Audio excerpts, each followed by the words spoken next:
mafuta mbila eza mabe po na santé namoni ba message na bino bota na olia nini pondu na mafuta mbila ngolo batumbi na fufu na ngai nayebisaka bino na video ki ngai aliaka congolais mais naza kokonda naza koperde libumu na ngai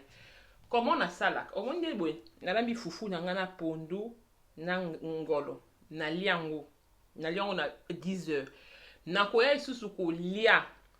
ti ba 17 heures to 16 heures nakolia su fufu te nakolia peut-être loso nakolia peut-être lipa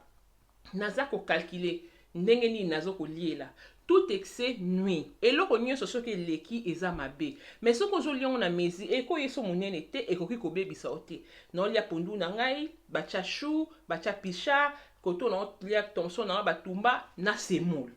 bomoni nde nazolia na uchi sport na zongi nazolia na dépenser énergie ebele alors tant nazolia bon nakozala toujours na déficit calorique oyo ki permettre ngai na konda mama lia biloko nyonso oyo ba congolais mais liango na mesure mafuta mbili eza mabe te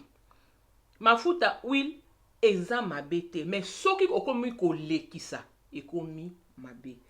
bo souhaiter nga bon appétit bon appétit à moi-même alors boya na page na ngai YouTube na nga Mama Fitiri soki bino boye kuna te nanya koya bana mboka ne jamais trahi le Congo na kekolia